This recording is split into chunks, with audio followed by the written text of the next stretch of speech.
Welcome to the Free Library of Philadelphia, and thank you very much for being here. I'm Laura Kovacs, and I'm honored to be here. Currently, Hillary Clinton's chief of staff, Huma Abedin, began as an intern for the former First Lady in 1996. In the interim, she has served in the U.S. Senate as senior advisor to Senator Clinton, worked as a traveling chief of staff for Clinton's 2008 presidential campaign, was the deputy chief of staff in the U.S. Department of State, and was vice chair of Hillary for America in 2016. In her candid new memoir, she emerges from the wings of American political history to take command of her own story. Tonight, she'll be joined in conversation with award-winning journalist Tracey Matisak. Thank you both so much for being here. The screen is all yours. Well, thank you so much, Laura. Good evening, everyone, and thank you so much for being with us on this Friday night. We have lots of ground to cover, but do remember what Laura said, that if you've got questions, you can just click on that little question icon, put them there, and we'll get through as many as we can before we wrap for the evening. But all of that said, Huma Abedin, welcome to the Free Library of Philadelphia. Tracey, I am so happy to be with you tonight, and I'm looking forward to our conversation. Well, before we get into the conversation, I think we would be remiss if I did not mention the fact that while you were born in Michigan, your parents started their American journey right here in Philadelphia. That's exactly right. When I first heard that I was going to be able to speak to the Free Library of Philadelphia, I was jumping up and down because it is a very special city in my family. In fact, as I write in the book, my parents were both immigrants. My father came from India, my mother from Pakistan. They were both Fulbright scholars at the University of Pennsylvania. And it almost didn't happen because my mother was picking between the University of Pennsylvania and Berkeley, and she almost picked Berkeley, but she picked Penn. And from my earliest memories, my parents would bring us back to Philadelphia. They would tell us about their house on Chestnut Street. And in fact, in the book, the picture of my parents that I share is them standing in front of their house. And they had this pizzeria they always went to called Pagano's Pizzeria. I don't know if it's still there, but they loved it. So I'm so happy to be talking to you tonight. Well, we are delighted to have you with us. I want to get into the book now. You often mention in the book that your preferred place is in the background, behind the scenes. And so it begs the question, what made you decide to write this book and to put your story out there? Well, you're 100% right, Tracey. I have always preferred to be behind the scenes. I've liked to be the invisible person behind the primary person, whether that's my parents, my boss, or the man I was married to. And I was comfortable there. I mean, for me, it was always about the cause, the mission, the work I was doing. I didn't really care about being the center of attention. I write in the book how even on my wedding day, I felt uncomfortable being the center of attention. Even though I was the bride, it was a very strange place for me to be. But I did feel as though I have spent 25 years in public service, and some of it, much of it rather, in the public eye, and that other people were telling my story and sharing things about me. And finally, I decided to take control of my own story, tell my truth, because if I don't, somebody else is writing my history. And so I did. So in telling your story, it also meant resurrecting Anthony's story and all of the pain that came with that. And tell me how you worked through that. Yeah. Well, I appreciate that somebody has actually framed it as the notion that Anthony has a story too, and had a story, and he does. And there are things in the book that I don't share, or I'll say, this is Anthony's story to tell. And I do try to tell it from the perspective of how it impacted me as the partner in the relationship.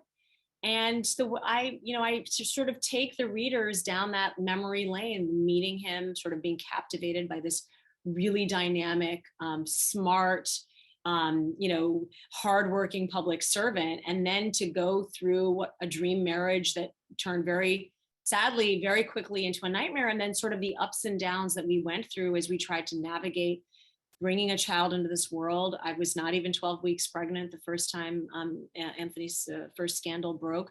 And then trying to figure out how to navigate society, how to navigate our mental health, how to find help when we didn't really know who to turn to, or how to make it work. And it took us a long time to get to that place. And it took me to a pretty dark place before I got to the other side, in order to write this book, share my story. And then one of the reasons I did it was I think there are plenty of people in the world who've unfortunately had to endure or are enduring what I did. I just had to do on the front page of the paper, and they haven't, and maybe I can help them in some way. You said that writing the book was actually therapeutic for you. It was tremendously. The reason I started early in my early life, my father, who I was very close to, I think my father always believed I would be a writer. And I tell a story in the book that when I was 10 years old, my father came back from a trip to London, and he brought me a book called Silas Marner by George Eliot. And it was, I was 10 years old. I didn't really understand the material. But when I read the introduction, I realized that George Eliot was Marian Evans. And I went to my father and I said, why did she write with a man's name? And he said, in the Victorian era, women were not taken seriously as writers. So she used a man's name. But don't worry. When you write your book, you will use your own name and everyone will take it seriously. And so part of it, I think, is a little bit sort of honoring that, that belief that my parents had in me. Yeah. As Laura mentioned, you worked for Hillary Clinton and still do, but you've been there for 25 years, going all the way back to the time when she was first lady and you were an intern in the White House. And then you were a key aide for her during her time as a senator and during her first run at the presidency. And then as Secretary of State under President Obama, and then during her 2016 campaign. Huma, you have had a front row seat to history that most of us could only dream of. And it's why I write throughout the book, the gratitude, the sort of, and in part because I have had the privilege to serve, in the Clinton administration, in the Obama administration, working with senators like John McCain, having an approach to the way I wrote the book, not sort of telling the story, but showing what it was like to be in those rooms, on those airplanes, traveling to those countries, being on the inside and seeing, really patriots doing the best they could to, advance the causes that they thought were important for our nation. Sometimes I do have pinch me moments, like you can't believe these stories. And that's why the book is so long and I put so many of them in there. Yeah. You entered the White House right around the time that the Monica Lewinsky story was breaking, and Hillary Clinton herself was going through a very difficult marital crisis that was playing out in public. And of course, at that time, you could never have known that some years down the road, you would have your own marital difficulties playing out on the front pages of the paper. And I wonder, going back to that time when you first entered, or for when you were dealing with your own story, how did HRC, as you refer to her in the book, how did she counsel you during those difficult times? As you said, I was a 21-year-old intern when I walked into the White House in 1996, completely in awe of the experience, falling in love with the work, with the people. I talk about the culture of Hillary Land and the club and the support. I think everyone goes through their own challenges and you can't compare situations. Back then, for me, my job was really to take care of her. I got a kind of experience as that story broke. I chose to write a chapter about the impeachment in part because you can mark all of my professional advancements alongside kind of major news in that situation. And so I thought it was relevant to write it and I wrote it. But my job at the time, the way I handled it was I wanted to figure out how to make her life easier. She was dealing with so much stress and so much pressure. And so for me, it was that caretaking. In my situation, all those many years later, she's always approached our conversations as a friend first and as a boss next. And the advice she always gave me was, I'm here to support you. No matter what you choose to do, I'm here to support you. Just know you have that. And so I did carry that confidence in our relationship throughout all these years. Yeah. Huma, you stood by Anthony's side for a long time, longer than some people in your orbit felt that maybe you should have. And after sort of the repeated sexting scandals and all of that came with that, these were front page stories for a while. Why did you make the decision to stay as long as you did, and even to go so far as to publicly defend him when he was running for mayor back in, I think it was 2013? Right. I think a lot of people look at my relationship with Anthony from a 2021 perspective, and hindsight is 2020, and it is why I wrote in detail. There, when as I was writing the book, somebody was helping with the research, told me that the most common headline about me during that period of time was, "What is she thinking, and what is wrong with her?" And so I put in the book what I was thinking and why I made the choices that I made. But when it first, when we were in it, I was trying to make the next right decision for myself and really for my child. When the first story broke, as I mentioned earlier in our conversation, I wasn't even 12 weeks pregnant. I was newlywed. We weren't just living a life, we were living this extraordinary life. I opened the chapter with a scene from Buckingham Palace, waking up, going to a white tie dinner, knowing I was carrying his baby. I was deeply in love with my husband. I thought I had the perfect husband. And then in the years following, as obviously his behavior changed and actually, got worse, I don't believe for a long time, Tracey, that I understood it. I grew up in a family that, my parents were very happily married. I didn't know anybody who was divorced. I didn't know how to handle it. I had anger and I had rage, but I couldn't figure out the why. I didn't understand. I don't think therapy did very much for me, even though I was in therapy. It took a long time for it to help. And that's why I share in the book all the things that Anthony did do. On the one hand, he took care of everything. He took care of our household and our schedule and our child and the caretaking.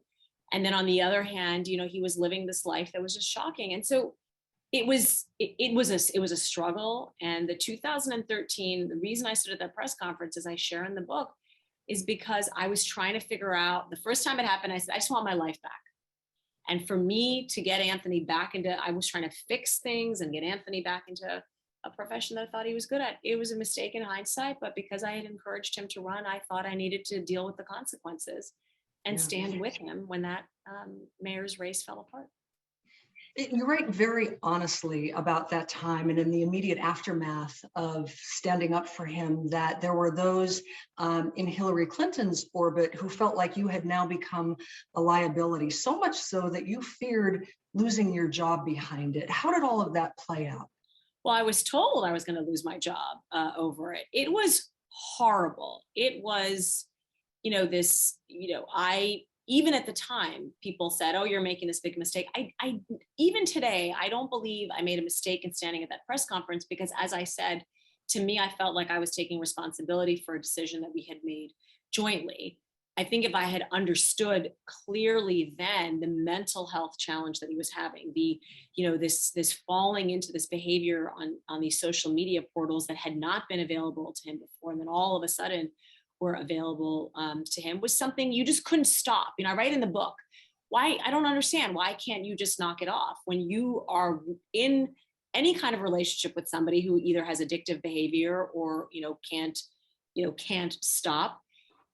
It's hard, it's hard to navigate that space. And so I do write the scene. I was told Hillary was going to let me go, and I drive to her house, and she did not let me go, because, as she told me, she valued the work I did professionally for her, and she did not believe I should pay for my husband's mistake.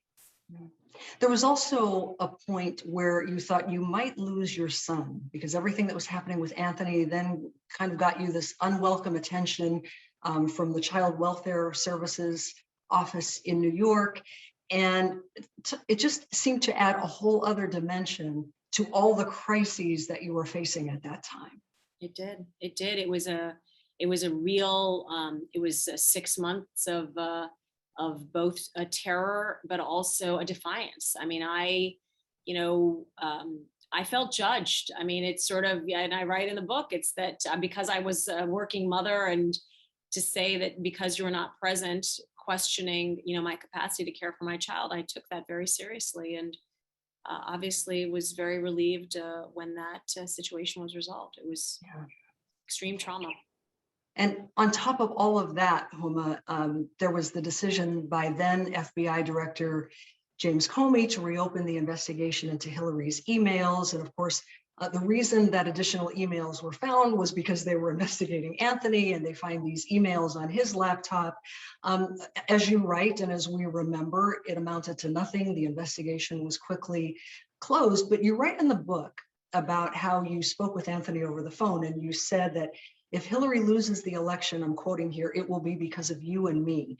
And you say that you went on to write the following in your notebook. You wrote, "I do not know how I'm going to survive this. Help me, God."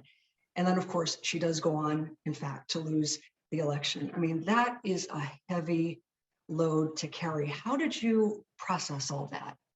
Well, first, God, faith. One of the many reasons I wrote this book was to share what it is to be a Muslim, an American Muslim, and my faith has always been central and core to my life. And I do think God has carried me through in many ways.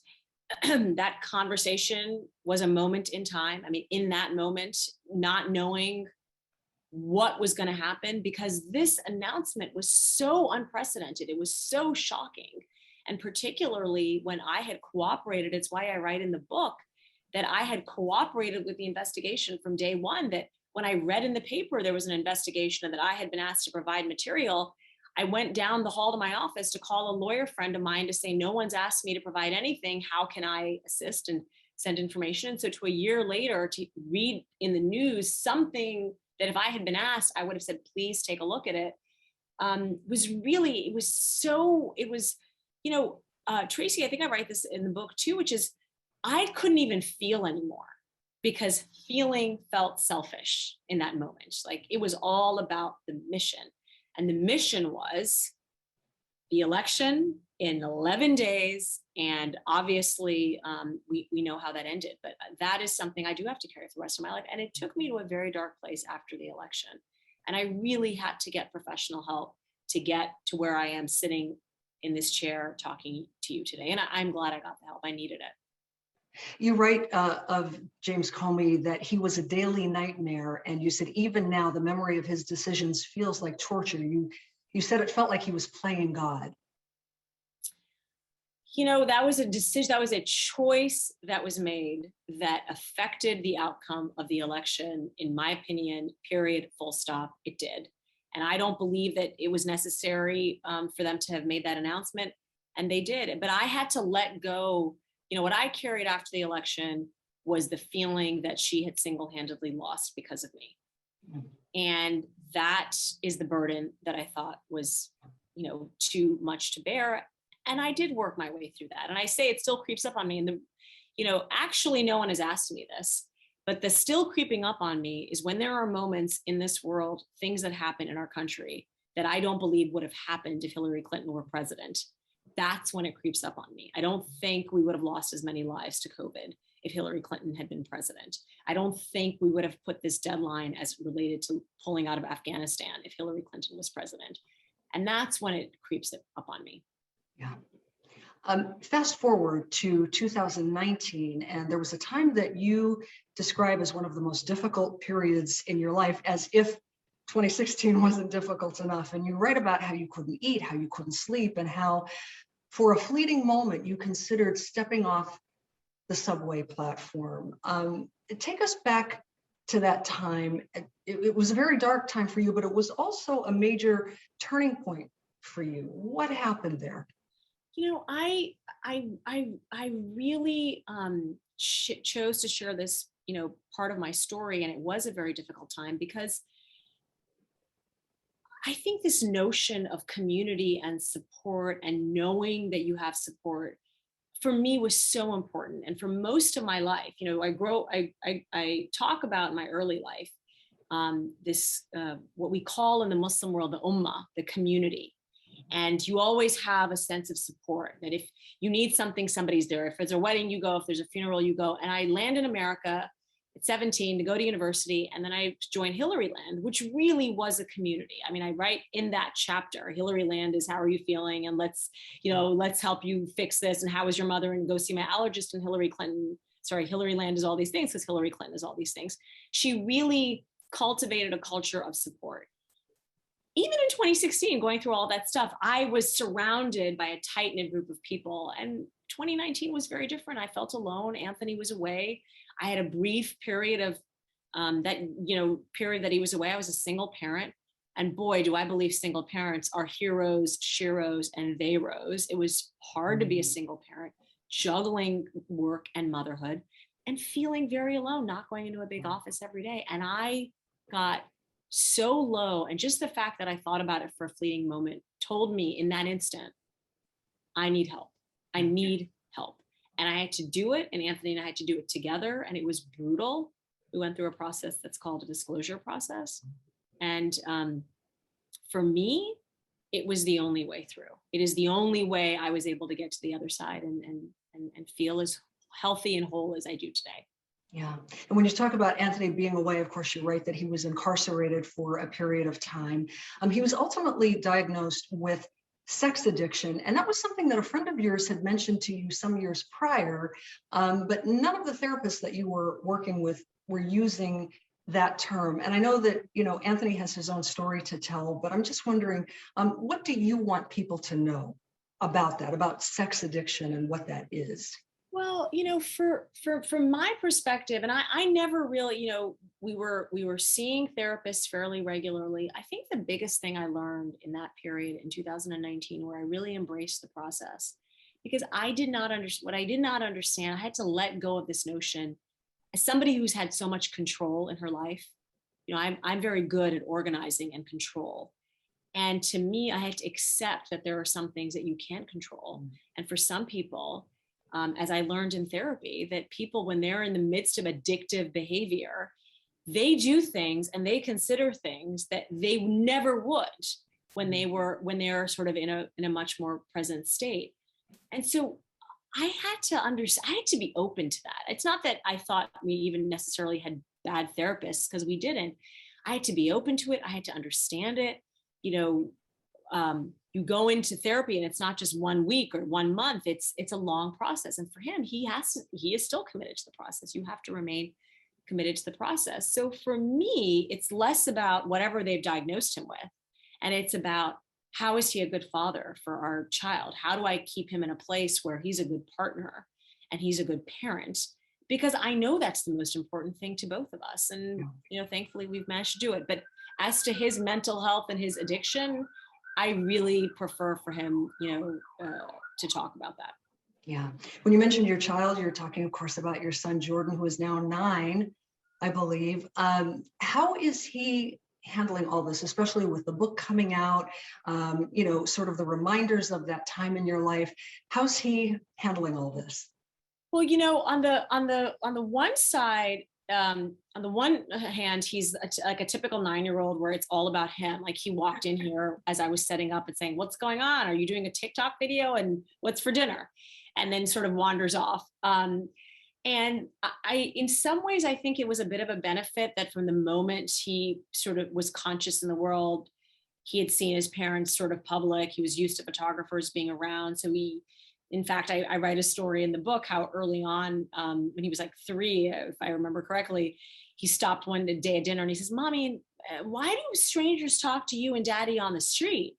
Is it?" And we didn't really know what to say in the moment. And he says, "Is it because you work for them?" And we both said yes immediately. So he knows that his parents are public. I think he does have some memories of photographers chasing us down the street. So actually, when I told him Mommy had a book coming out, the first thing he said, "Does that mean those people are going to come back?"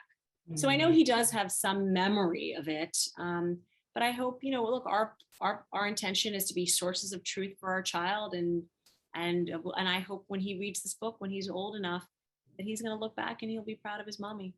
Yeah. I want to talk about some of the other themes that come up in your book. And one of them, in writing about Hillary Clinton's political career, is the ongoing struggle that women leaders have, being judged by how they look and how they modulate their voice, and not so much by what they do and how they think. And you write at some length about how you witnessed that firsthand in your time working with Hillary Clinton. It's why I chose to write about all the different periods and how sexism did play a role in, frankly, every one of her campaigns. And my first kind of experience with it was watching her in a debate in her Senate campaign against then Congressman Rick Lazio, where they're at a debate and he marches over to her with a piece of paper demanding that she sign it. And it was the first time you saw kind of this sort of in your face. And in that moment, we actually thought it was bad. We thought it showed weakness. We thought it showed that he was strong. And we're back in this, hold room thinking, oh my God, what's going to happen? And it turned out to actually be to her benefit. But this constant in 2008, every time somebody made a comment about her clothes or how she spoke, or I don't like your jacket, or your hair is so big, we laughed. I feel like as a society in 2008, we sort of giggled it off. We're like, oh, of course. It was sort of accepted that this is the price you paid to be in the game. And that was including us. We were in the game and we played it. And obviously, everyone knows how that election ended. I mean, it ended very well in the end. I mean, President Obama was obviously a phenomenal candidate from day one.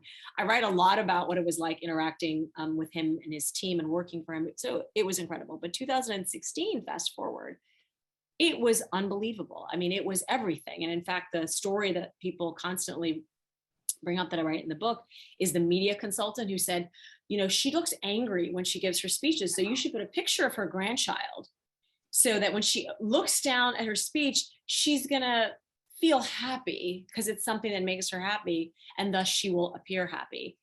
And I learned in that campaign, you were never going to please everybody. It was impossible. And now fast forward to 2020, it was hard. We had all these qualified women running for president, that until we have sort of a national reckoning to see women as leaders, but it is very hard for women to be executives in this country, and forget commander in chief. It's a hill to climb for sure. Yeah. Another theme that emerges from the book, of course, is work-life balance, or the lack thereof, or the pursuit thereof. You worked around the clock for the better part of 25 years, all while raising your son, dealing with everything that was going on with Anthony. There were people around you who maybe resented your success, who threatened your life on occasion. What would you say, Huma, to someone who is listening, who loves their job, loves their family, and is just struggling trying to keep it all together? When I was a little girl, my father would say, and I open one of the chapters with this, with his saying, he always said, a good life is a balanced life. I did not follow that advice. The chapter where I talk about making a choice, get this brand new job at the White House. I'm at a family wedding in New York. I get a call saying, do you want to go to Argentina? And that's my fork in the road. Do I stay at this wedding, be with my family, or do I get on a plane and leave for work? I chose the plane, and I chose the plane every single time. And in part, it is because I had a job that was all consuming. It was about somebody else's life. I had the benefit. I told myself when the Clintons left the White House, that the day I woke up and did not want to go to work is the day I would give notice. And that day was 25 years ago. So I had the extraordinary privilege of having an all-consuming job. But in hindsight, particularly after Jordan was born, I mean, I write the scenes of I would get pulled, tugged, was I being a good mother leaving him? But here I am going out to create a world that's better for him. So I am going to leave. It was really hard. So the advice I always give, and I do this to my younger colleagues, balance is good. Balance is important. I didn't learn it. I mean, Hillary is actually the one who said to me, I write in 2017 that, my son's father is about to go to jail and I'm on the road. And she says, no, focus on your child. And so I think balance is good. Yeah.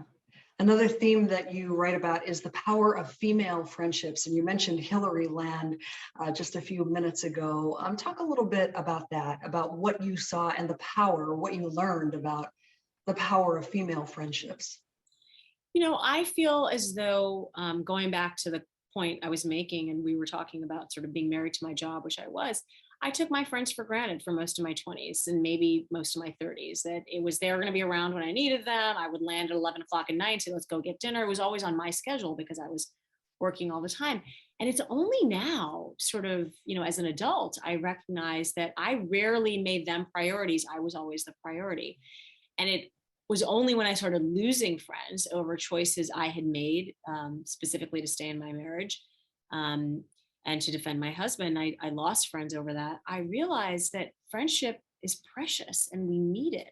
I think of all my girlfriends now, even now on the book tour.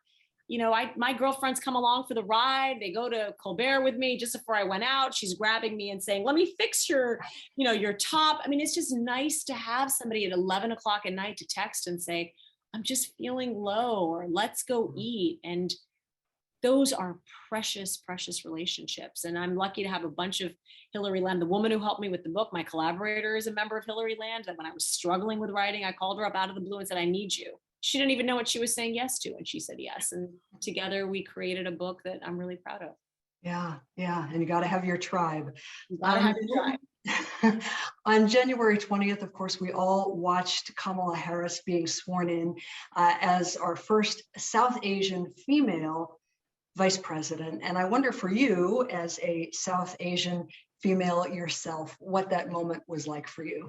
I mean, epic. I have goosebumps going up and down my legs, even as you said those words. I mean, it was so incredible, awe-inspiring, affirming about the possibilities. I mean, just the power. When she walked out, I just couldn't, I mean, I could not sit still. And she just represents everything that is so right about the possibility of our future. And we're all really proud of her. All of us brown girls out there, we are really proud of our vice president.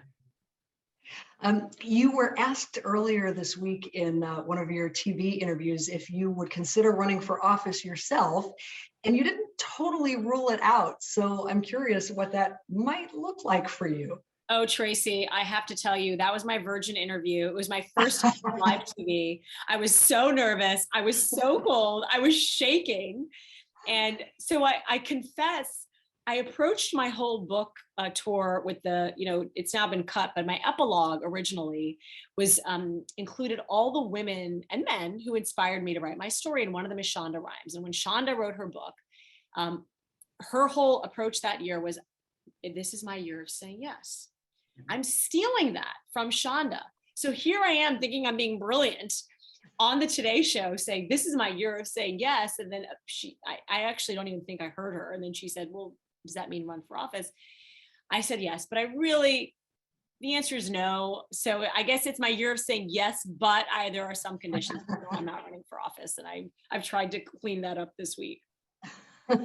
Well, here's the last question before we go to our audience question. And that is that you write in the book that on the other side of all that you've been through, and you have been through a lot, that you find two things: resilience, number one, and hopefully bliss. And so not happiness per se, but bliss. So the question is, where are you on that journey to finding bliss? I'm on my journey to finding bliss. I don't have it yet. I've certainly had a lot of entertainment. And as you're referring to the story in the book where I was in India and went to a fortune teller, and he said, you've had a lot of entertainment in your life, but there's a difference between entertainment and bliss. And I am on that path. And one of my colleagues actually told me this morning that he has never seen me so light and unburdened and uplifted, even though I am doing right now with you the thing that terrifies me the most, which is being out there. And so I think maybe I'm really on a good path to finding my bliss. Yeah. Well, on that note, let's go to some questions from our audience. Mayali asks or says, first, I want to say that I'm so inspired by your strength. I do want to ask, what is your relationship with Anthony now, and is he seeking help? My relationship with Anthony is good, and in that we are both committed to raising our child. It's work. He is regularly in therapy and regularly takes care of his mental health, which I think is very important. And he recognizes that, and he is doing the work. But we are both very present for our son. And I'm glad my son has two parents. I didn't have a choice when I lost my father. Yeah. Speaking of your son, Joanne asks, what does your son currently understand about his father's past? Well, we've chosen to share with him as age appropriate. And he's, as we discussed, he's 9. And as he gets older, he'll have more access to information on the internet. And so we are seeking, we have already sought professional help in terms of how to talk to him about it. And we're feeling good about that's structure of support we've put in place for him. Yeah.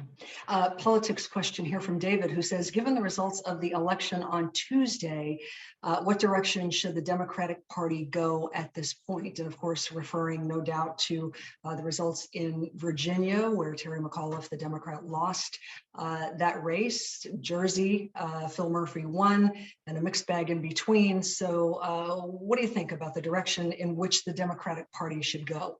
Well, look, but Joe Biden's administration is trying to do some very difficult things, and we've had these bills stuck in Congress that they're trying to move forward, and understandably people are frustrated at how long it's taking. But it's important work, and it's they're trying to do some big things, unprecedented things in some ways, and COVID has obviously not helped. But I do think. I like to remind myself that the year after a president from one party is elected, it's not unusual for us to suffer in the next election. We just have to keep our enthusiasm, our energy. The other side was more motivated, obviously, but yeah, we have some work to do. We have some work to do. We have to keep people engaged. The administration has to show results. And they will. They are working on it. I think once we get a little bit more progress, we'll be having a slightly different conversation. Yeah. Question about your background here. Tom asks, what did you study in college and what led you to apply to be an intern at the White House? How did Hillary come to interview you for that position? Tom, I never actually got an interview with Hillary. And this is one of the things that she now likes to deny. I was not a sure shot. I was like, oh, I was okay. I wasn't amazing. But when I was a teenager, and I write about this in the book, my dream was to be Christiane Amanpour. And I had a friend who I met through the Black Student Union at GW, who was interning at the White House for Mike McCurry. And she said, I'm working in the press office. You should apply. She brought me the internship. I never thought I would get the internship at the White House, filled out the forms, went home to Saudi Arabia, came back, was placed in the First Lady's office, and it changed my life. It wasn't my plan A, but plan B, boy, did it turn out to be pretty spectacular. Dennis asks, how did you meet Anthony to begin with? Anthony and I met on Martha's Vineyard in the summer of 2001, and Bill Clinton had just left the White House. And it was this, balmy summer weekend, and a member of Hillary Land comes over and says, this charming man wants to meet you. And I was always working. I never, kind of had dabbled in these sort of flirtations with men when I was working. And this man comes over, and sure enough, it's this congressman who's Hillary's colleague. And it wasn't love at first sight. He sort of just made an impression because he was so, he had such a big personality, and then we would see each other off and on, and we became friends first before it was anything else. But that was the first time I met him. Laura asks, do you have any advice about healing from betrayal trauma? Laura, the best advice I can give is only the advice that worked for me, which is you have to take the time to feel. I, for a long time, did not allow myself to feel anything but anger and bitterness. And I compartmentalized a lot of my feelings, and it was only when I allowed myself to feel and to forgive myself. And it took time, at least for me, it took time. Ellen asks, how do you navigate raising a mixed race child in the Trump/post-Trump America? We live in New York, which I think is a blessing in some ways, and that thankfully that has not been a challenge in terms of how we navigate it, but it is something we're going to have to think about, particularly after, some of the, as you said, the death threats and the hate mail that I've had to receive. It's not something I don't think about. I do think about it. And I just do the best I can to protect my son. It's one of the reasons why there are no pictures of him in my book. Sheila asks, how hard was it to let go of the unfairness that you have endured and not be bitter? I was bitter for a long time. And as you read the book, you will see it almost killed me. The only person it was hurting and affecting was me. And I didn't think I was, my best self or my best mother or the best mother I could be. But I had to let go. I had to let go and understand. I had to stop pain shopping. A friend said every time I was, trying to figure out what was going on, it's pain shopping. I had to learn the truth, process it, and move on. It worked for me. Yeah. Winifred asks, what are the books that you loved most growing up, and whom do you like to read? I know you talked about at least one of those books that your dad started you off with. I love memoirs. I mean, I'm staring at a stack of memoirs that I want to get through. Don Lemon's and Billy Porter's, Katie Couric's and Cal Penn's are all sitting right here. I love people's stories. I opened the book saying that I grew up surrounded by stories. When I was a little girl, I loved all the Jane Austen novels, and I pretty much read everything.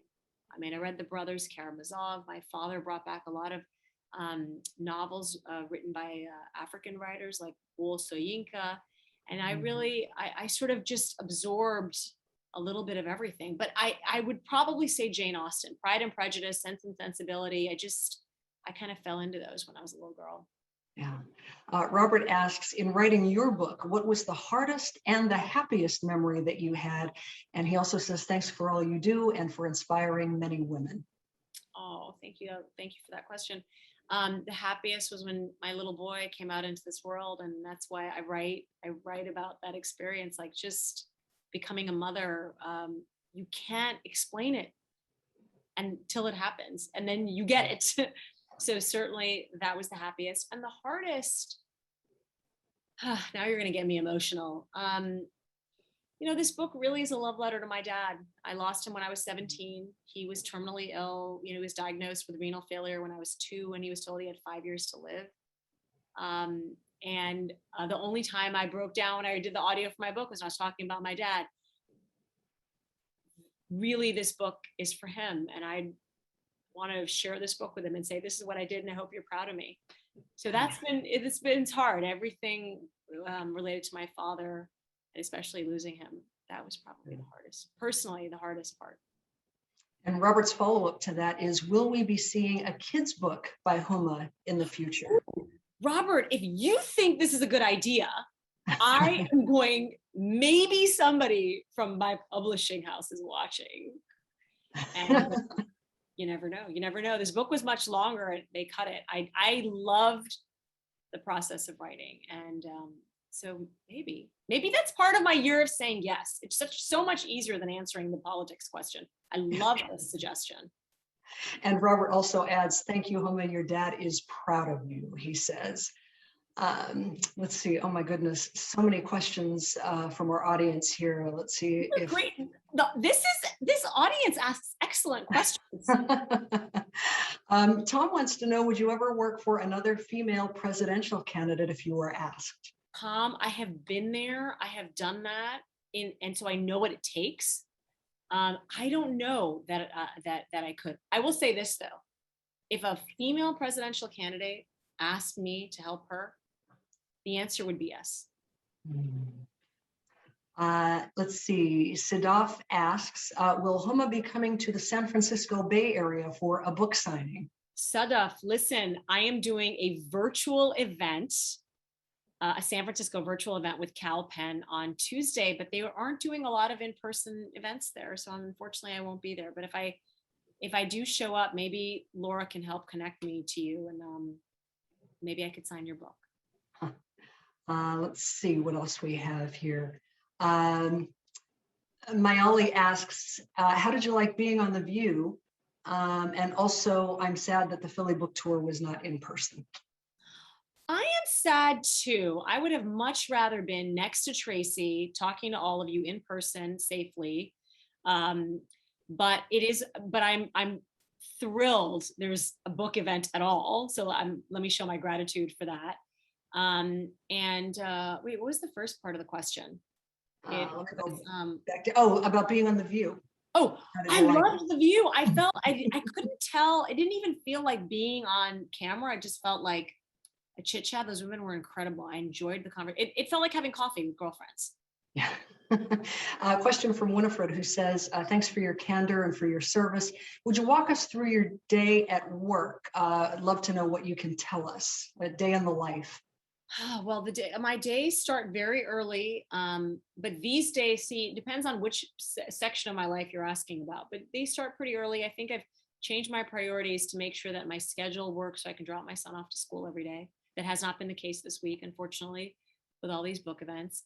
And it's usually in a pre-COVID time, I'm just running from meeting to meeting. I usually don't eat lunch, or I'm off on a plane somewhere. COVID has changed my work schedule rather dramatically. So I spent a lot of time on Zooms.